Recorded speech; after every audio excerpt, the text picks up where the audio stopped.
10 foot खंड गभीर गात आउ ये अच्छी सेपटू ट्रक दुटा आम छाड़ी बोली रास्ता छाड़ी बोली आम बैक कलु जहाँ मानने भाग्य तो पछ चक पशिनी आग चकटा पशिगला तापर जीभटा को ओल्टे ये पाखे तालुका पाखे जो आम भितर को ओल्टे मैंने बसिक ध्यान में बसिया हम जो चित्ती सापटे बाहर मुझे साप फाप डरे केमी डेई साप देखले गाँव गला मैंने छानिया जाए।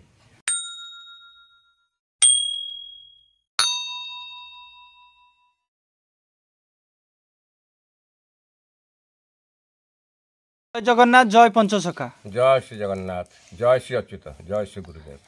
आज्ञा आपण जड़े गृहस्थ मुझे जी शुणिली आपन जड़े गृहस्थ जीवन यापन करुँच सहित आप सांबादिक लाइन में भी थिले आपण तामसिक जिनस गुरा ग्रहण करुले तामसिक जिनस को छाड़ी आपण केमती यही साधु सन्तर माने चरणार स्थित होती आउ जो धर्म पथटा मु जानी बहुत कष्ट ये धर्मपथ केमती आपण आसिले ता विषय संक्षेप कहे कि। हाँ निश्चित मु शंकरषण साहू मो गुरु नत नाम है स्वामी आनंद शंकर मो गुरु से आनंद राजा महाराज। अच्छा सी मोर गुरु जी मोर बंधु मोर सान भाई हिसाब से थे सी सांबादिकता करते सांबादिकता माने आम कौ पेपर चाकरी करूँ निजस्व पेपर आम था खबर कागज साप्ताहिक डेली था आम से हिसाब से आम खबर कागज आम सांबादिक आम भी सांबादिक रखीलु निजे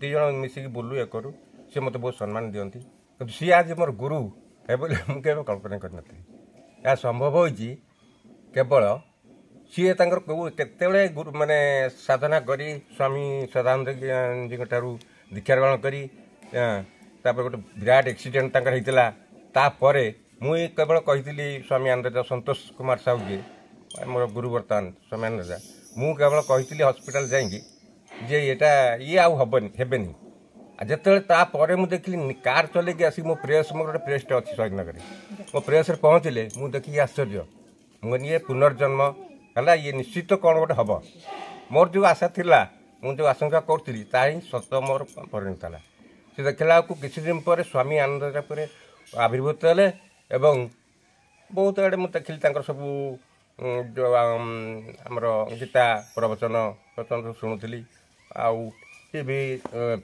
जो गणमाध्यम को से दौले प्रवचन मुझे देखुली। आज्ञा जड़े सांबादिक गीता श्लोक तो बहुत जटिल ताकू एते सरल भाषा केमिति कहि परछंती सेटा गोटे आश्चर्यजनक कथा लगुच आज्ञा ता विषय कौन कहबे कि। हाँ मुझे से कहूँ मु तो कहूनी मु प्रवचन देनी मो गुरुदेव स्वामी दा मुझे तो आश्चर्य लगे सी जन सांबादिक थे सी बहुत मानने ये पेड सांबादिक आम से समय आम सब थी आम तले बर्तमान जो मैंने पिला मैंने अच्छा सी बहुत उचु गले सी केमी पाइले मुझे आश्चर्य हो प्रति आकर्षित हली सी दिने केमी मुझे लाइन के आसली संक्षेप कहूँ गोटे बही जो अणाक्षर क्रियाजक साधना सूत्र सी लिखी निजे लिखी से बहीटा को मत कहले शंकर बाबू करेक्शन करी मुझे बहीटा करेक्शन करी पढ़ी सब से बही जो तत्व मु पाइली मु प्रबल माछ मांस विभिन्न प्रकार माने खाऊली से बही पढ़िया करेक्शन करला बेलू 100-150 पृष्ठार बही से मुझे अलग बही जो साहित्य कविता बही सब 2-4 दिन छाड़ दी देखो सी बही मत प्राय मसे कि 1.5 मास लगला पढ़िया कारण मुझे पढ़ू था तत्व गुड़ाक सब देखुता से तत्व पाई विश्वास करिए नहीं जो चिकेन मटन जो ये आइस प्राय कमीगला केवल मछली खाऊली बुधवार और शुक्रवार।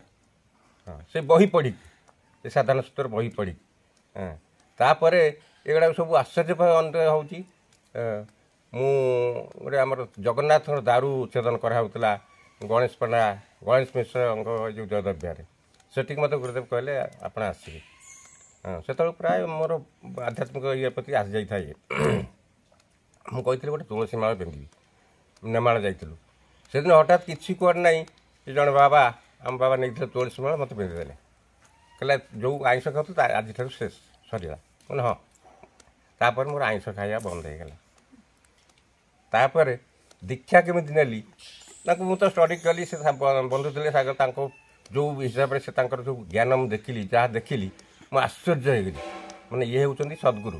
ମୁଁ ଗୁରୁ ଗ୍ରହଣ କରିନଥିଲି ଆଉ ଏ ଲାଇନ୍ କି ଆସିବି ବୋଲି ବି ମୁଁ ଜାଣିନଥିଲି। ମୁଁ ସାଇବାବାଙ୍କ ଭକ୍ତ, ସାଇବାବାଙ୍କ ଯଜ୍ଞ କରିଛି 10 ବର୍ଷ। ଏବେ ଏଇ 12 ତାରିଖ 13 ତାରିଖରେ ଯଜ୍ଞ ହେବ। ମୋ ଶ୍ୱଶୁର ଗାଁରେ ଗୋଟେ ମନ୍ଦିର ପ୍ରତିଷ୍ଠା କରିଥିଲୁ। ଶହୀଦନଗରରେ ଗୋଟେ ମନ୍ଦିର ପ୍ରତିଷ୍ଠା, ସେଠି 2-3 ବର୍ଷ ମୁଁ ଯଜ୍ଞରେ ବସିଛି। ସାଇବାବାଙ୍କର ମୁଁ ଭକ୍ତ ଥିଲି। ସାଇବାବା ବି ଆମେ ଏବେ ଜାଣିବାକୁ ଲାହିଡ଼ି ମାସ ଯିଏ ସାଇବାବାଙ୍କର ସେ ଗୁରୁ। ଆମ ଗୁରୁଦେବ ମୋତେ ବହି ଦେଇଥିଲେ, ଲାହିଡ଼ି ମାସ ବହି, ତାଦେହରେ ପଢ଼ିକି ଏବେ ଜାଣୁଛୁ।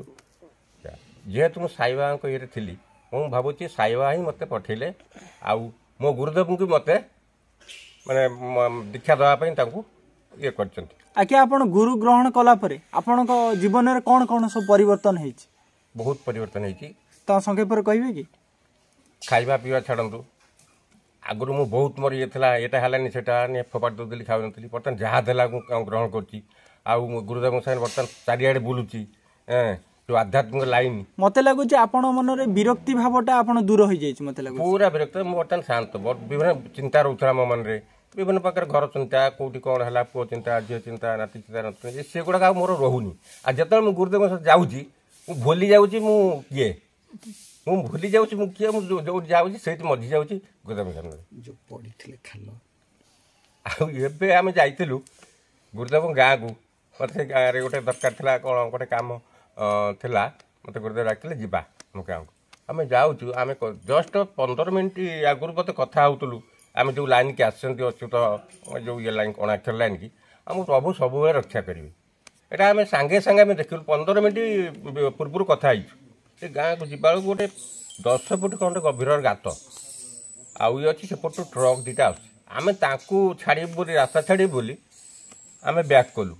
ଯାହା ମାନେ ଭାଗ୍ୟବତ ପଛ ଚକ ପଶିନି, ଆଗ ଚକଟା ପଶିଗଲା। ତାପରେ ଆଗ ଚକ ପଶିଗଲା, ଆଉ ବାହାରିଲାନି। ସେ ଟ୍ରକ୍ ଡ୍ରାଇଭର ଫାଇଭର ସବୁ ଆସିକି ଓହ୍ଲେଇକି ସେ ଗାଡ଼ିକି ଟେକିକି ସୁନାରେ ଥୋଇଦେଲେ। ଆଉ ଆମେ ଯେତେବେଳେ ଦେଖିଲୁ ଗୁରୁଦେବଙ୍କର ପୁରା ଝାଳ ବାହାରିଗଲା ଦେଖିକି। ଯଦି କାହିଁକି ମୁଁ ବାଁ ପଟରେ ବସିଥିଲି, ମୁଁ ଯଦି ଗାଡ଼ି ପଲଟିଥାନ୍ତା, ପଛ ଚକ ପଡ଼ିଥାନ୍ତା, ମୁଁ ପୁରା ଚାପି ହେଇଯାନ୍ତି। ସେ ଡ୍ରାଇଭର ସିଟ୍ରେ ବାହାରି ପଡ଼ିଥାନ୍ତେ। ସିଏ ସ୍ଥାନୀୟ ହେଇଗଲେ ଯେ ସ୍ୱାମୀ ଆନନ୍ଦ ଶଙ୍କରକୁ ମୁଁ ନେଇଛି, ତାଙ୍କ ଘରେ ଜାଣିଛନ୍ତି, ଆମ ଗାଁକୁ ଯାଇଛନ୍ତି, କ'ଣ ହେଇଥାନ୍ତା ଏହା ଭାବିକି ସେ ପୁରା ନର୍ଭସ୍, ମାନେ ପୁରା ଇଏ ହେଇଗଲେ ଟିକେ। ସେଇଠି ତାପରେ ସେମାନେ ଗାଡ଼ି ଟେକିଦେଲେ। ଆମେ ସେଇଠି ପାଖରେ ଗୁରୁଦେବଙ୍କର ଜଣେ ଶିଷ୍ୟ ଘର ଥିଲା, 5 ମିନିଟ୍ ରାସ୍ତା ହେବ। ସେଇଠି ଗାଡ଼ି ପୁରେଇ ଦେଲେ। ଯାଇକି ବସିବାକୁ କହୁଥିଲେ ଚେୟାର, ଗୋଟେ ସପ ଆଣିକି ଦିଅ, ମାନେ ଆଗେ ବସି ପଡ଼ୁ। ବସି ପଡ଼ିଲେ ସେ ପାଣି ଫାଣି ଦେଲେ, ଚା ଦେଲେ, ପିଇକି ଆଇଲେ। ଏ ହେଉଛି ମାନେ ଆଧ୍ୟାତ୍ମିକ ଲାଇନ୍ ବା ଆମେ ଯେଉଁ ଲାଇନ୍ ଯାଇଛୁ, ସେ ଲାଇନ୍ର ଆମେ ଭାବୁଛୁ ପ୍ରଭୁ ଆମକୁ ରକ୍ଷା କଲେ। ଆଜ୍ଞା, ଆପଣଙ୍କ ଗୁରୁ ସ୍ୱାମୀ ଆନନ୍ଦ ରାଜ ଯିଏ ଅଛନ୍ତି, ସେ କ୍ରିୟାଯୋଗର ଅଧିପତି ବୋଲି ଆମେ ଜାଣିଛୁ। ତାଙ୍କଠାରୁ ଆପଣ କ'ଣ କ୍ରିୟାଯୋଗ ସାଧନା କରୁଛନ୍ତି? ତାଙ୍କଠାରୁ ସେ ଯେଉଁ କ୍ରିୟାଯୋଗ ମୋତେ ଦେଇଛନ୍ତି, ମୁଁ ତାକୁ ଏବେ ବି ସାଧୁଛି। ଆଉ ସାଧିବା ପରେ ଯେଉଁ ଧ୍ୟାନ କରୁଛି, ଇଏ କରୁଛି, ମୋର ବହୁତ ମାନେ ଉନ୍ନତି ହେଇଛି। ଆଉ ମୁଁ ଜାଣିପାରୁଛି। ଆଜ୍ଞା, ଆପଣ କ୍ୟାମେରା ସାମ୍ନାରେ କହୁଛନ୍ତି, ମିଛ କହୁନାହାନ୍ତି ତ? ନା, ମୋତେ ମିଛ କହୁନି।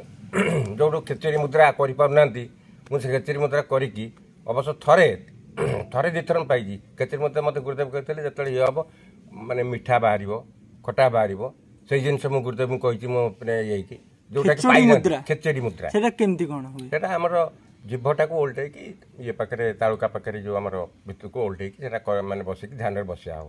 କେତେ ସମୟ ଆଜ୍ଞା ବସିବେ? ମୁଁ ଯେଉଁ ବସିଥିଲି 10-15 ମିନିଟ୍ ଭିତରେ ବସିଥିଲି, ମୋର ସେମିତି ହେଇଗଲା। ଖେଚେରୀ ମୁଦ୍ରା ଖେଚେରୀ ମୁଦ୍ରା କରିବା ଦ୍ୱାରା ଆମର ମାନବ ଶରୀରରେ କ'ଣ ବିକାଶ ହୋଇଥାଏ? ଶରୀରର ବିକାଶ ହେଇଥାଏ, ଆଧ୍ୟାତ୍ମିକ ବିକାଶ ହେଇଥାଏ।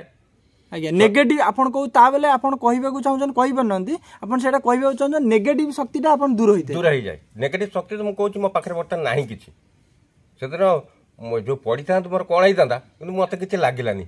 ଗୁରୁଦେବ ଅବଶ୍ୟ ଇଏ ହେଇଗଲେ, ସେ ଯେହେତୁ ମୋତେ ନେଇକି ଯାଇଥିଲେ ସେଠି, ମୁଁ ଦେଖିକି ମୋତେ କିଛି ଲାଗିଲାନି।